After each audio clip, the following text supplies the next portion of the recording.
మరి ఉత్తరంలో వారి సందేహం చూద్దామండి. ఈమెయిల్ ద్వారా రజనీ రాస్తున్నారు, సూర్యాస్తమైన తర్వాత వ్రతాలు చేయవచ్చునా తెలియజేయగలరు అంటూ రాస్తున్నారు.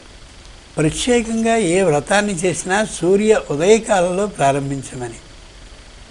సూర్యశక్తి అలా పెరుగుతూ ఉండేటటువంటి కాలంలో బుద్ధి వికసించేటటువంటి అవకాశం ఉంటుంది. అంచేత నిజంగా చేసేటటువంటి వ్రతాలన్నీ కూడా సూర్యోదయ కాలంలో ప్రారంభించి చేయడమే విధానం. మనకి వ్రతాలు, నోములు ఇట్లాంటి పుస్తకాలు చాలా మనకు వస్తూ ఉంటాయి. సూర్యోదయ కాలంలో లేచి స్నానం చేసి అది ఇది చేసేసుకుని 9 చేయాలన్నట్టుగా దాంట్లో ఉంటుంది. కాదు, బ్రాహ్మీ ముహూర్త ఉత్తిష్ఠేత్ అని సూత్రం. బ్రాహ్మీ ముహూర్తంలో లేవాలి అంటే తెల్లారుసా 4:30కి లేచి సూర్యోదయ కాలానికి నోముని ప్రారంభించి తీరాలి. ఇది విధానం.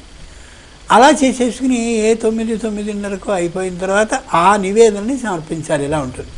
అందుకనే నోములు కానీ వ్రతాలు కానీ చేసేటటువంటి వాళ్ళు, అబ్బే నేను ఒక్కతనేనండి చేసుకోవాల్సిన, మాకెవ్వళ్ళు తోడు లేరు, అని చాలా కష్టం అవుతుంది, పనులన్నీ చేసుకుని ఆయన్ని పిల్లల్ని పంపించి ఆ తర్వాత చేసుకుందామని మనం చేసుకుంటున్నాం. చిన్న సూచన, చిన్న సవరణ ఏమిటంటే, మీకున్నటువంటి నోములు వ్రతాల భక్తిని సుఖంగా, సశాస్త్రీయంగా, సప్రమాణంగా సాగాలి అంటే ఓ మంచి సెలవు రోజు జాగ్రత్తగా చూసుకుని ఆ రోజున చుట్టాలు ఎవరు రాకుండా ఉండేలా ముందే చెప్పుకొని, నేను సిద్ధంగా చేసుకుంటున్నాను, ఈరోజు ఎవరు నన్ను నా శ్రద్ధ నుంచి భంగం చేయకుండే ఉండండి అని ఏ ఒకరినో ఇద్దరినో సహాయానికి పిలుచుకున్నట్టయితే వాళ్ళు సాయపడుతూ ఉంటారు. ఈవిడ పూర్తిగా చేయొచ్చు. చాలామంది స్త్రీలు పాపం ఇంట్లో ఒక్కళ్ళే ఉండి ఇటుపక్క నోము కూర్చుని అటుపక్క వంట చూసుకుంటూ అటుపక్క వ్రతం చేస్తూ ఇటుపక్క తప్పనిసరి పరిస్థితి అయినా వాళ్ళు చేస్తున్నందుకు నిజంగా వాళ్ళకి నమస్కరించాలి. ఎందుకని ఎటువైపు పాపం అన్యాయం జరగకుండా ఉండేలా న్యాయం చేస్తున్నారు కాబట్టి పార్వతీదేవి గమనిస్తుంది. ఈ పిల్లకి ఖాళీ లేదు పాపం, తను ఒక్కతే చేసుకోవాలి కాబట్టి నిశ్చయంగా అనుగ్రహించాలనే అభిప్రాయంతో అనుగ్రహిస్తుంది తప్ప కలస మధ్యలో చెడిపోయింది అంచేత కర్రబుచ్చు కూర్చుందాం అని అస్సలు ఎప్పుడూ అనుకోదావిడ. అవ్యాజ కరుణామూర్తి, ఏమాత్రం అవకాశం ఉన్నా జాలి చూపిద్దామనే ఊహే తప్ప ఎందుకు ఇలా మధ్యలో వెళ్ళిపోతుంది అని అనుకోదావిడ. అంచేత గమనించుకోవాల్సింది ఏమిటంటే, పూజలు, వ్రతాలు, నోములు ఇవన్నీ కూడా తెల్లవారుజామున లేచి ఏదో ఉదయకాలంలో చేయడం చాలా మంచిది. అవకాశపడనటువంటి పక్షంలో సాయంత్రం చేయడం అన్నారే, సాయంత్రం చేయడం విధానం కాదు. నిజానికి పగలంతా మనం అలిసి ఉంటాం. 2, సాయంత్రం అయ్యేసరికి ఇంత శ్రద్ధ లేకపోవడం అనేది సహజం. 3వది, పగలంతా అంతా పని చేసేసిన తర్వాత సాయంకాలం ఇదంతా అయ్యేసరికి రాత్ర భాగానికి వస్తే మరునాడుకి సంబంధించినటువంటి శ్రద్ధ లోపం కూడా జరిగే అవకాశం ఉంటుంది. ఎప్పుడో సంవత్సరానికి ఒకసారి కదండి మనం చేసేది. అట్లాంటి ప్రత్యేకమైన 2-3 వ్రతాలు మనకు కనిపిస్తాయి.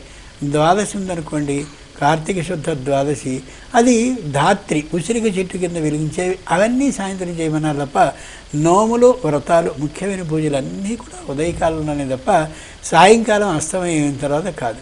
పైగా సాయంకాలం పూజ చేయాలంటే ఉదయం అంతా కూడా ఉపవసించి ఉండాలి. ఉపవాసం చేత నీరసం వస్తుంది. నీరసం వల్ల కొద్ది వయస్సు పెరిగినట్టయితే నిద్ర కూడా వచ్చే అవకాశం ఉంటుంది. వీళ్ళు గబుక్కుని నిద్రపోయిన వారికి నిద్రపోయామని తెలియదు, కానీ పక్కన ఇందుకే గమనించే కొన్ని కళ్ళు మాత్రం నిద్రపోతూ ఏమిటో వ్రతం చేయడం అని చాటును అనుకునే అవకాశాన్ని మనం కలిగించే వాళ్ళు అవుతాం. అంచేత శరీరం సహకరించిన విధంగా ఉదయకాలంలో పూజ చేసేసుకుని నోములు, వ్రతాలు అవన్నీ చేసుకుని ఆచరించుకోవడమే సరి తప్ప ఏ సాయంకాలానికో వాయిదా వేసుకుని అప్పుడు చేసుకుని అది పద్ధతి కాదు. చేసేటటువంటి పూజకో, వ్రతానికో, నోముకో ఒకరిద్దరిని సహాయాన్ని శరీరారోగ్య స్థితి బట్టి తీసుకుని చేసుకున్నట్టయితే ససుఖంగా ఆ చేసేటటువంటి పూజా కార్యక్రమాన్ని, నోము, వ్రతాలని ముగించుకోగలుగుతాం. మరి వైభవలక్ష్మి అమ్మవారి వ్రతం సాయంకాలం చేస్తారు కదండి, మరి అది అందులో ఉన్న ఆంతర్యం? ఇది సాయంకాలం చేయమని ఎక్కడా మనకు ఉండదు. సాయంకాలం నువ్వు చేయి పగలంతా ఉపవసించని కనిపించదు. వీళ్ళు సాయంకాలం వరకు ఆ అమ్మవారినే ధ్యానిస్తూ, ఉపవాసం అంటే తల్లిని ధ్యానించడం కదా, అంచేత సాయంత్రం వరకు ఉపవాసాన్ని చేస్తే బాగుంటుంది అనుకుంటాం. కానీ మన శారీరకమైనటువంటి ఆరోగ్యాన్ని పరిశీలించుకు చూస్తే పగలంతా ఏం చేయాలి? అమ్మవారి గురించి ఉపవసించాలి అంటే ఆ అమ్మవారి గురించిన ధ్యానంతోనే గడపాలిగా. గడిపే సాధ్య విధానం ఇవాళ ఉందా? మధ్యాహ్నం అంతా అవో ఇవో చూసుకుంటూ చిన్న తరణం, పెద్ద తరణం అవన్నీ చేసుకుంటూ సాయంకాలం పూజ చేసుకోవాలన్నప్పుడు దృష్టి మొత్తం బుద్ధి నిండుగా ఏమున్నాయి బుద్ధిలో? వైభవలక్ష్మికి సంబంధించో మరోటో లేదుగా, ఏవేవేవేవో కాలక్షేపాలు అయిపోయాయిగా సాయంత్రం ప్రారంభిస్తే.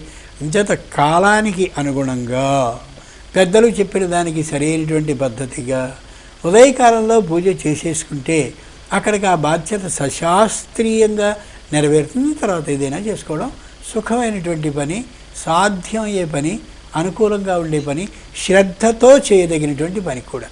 చాలా సంతోషం అండి. మీ అమూల్యమైన సమయాన్ని కేటాయించి మా ప్రేక్షకుల ధర్మ సందేహాలకు శాస్త్రీయ సమాధానాలు అందించినందుకు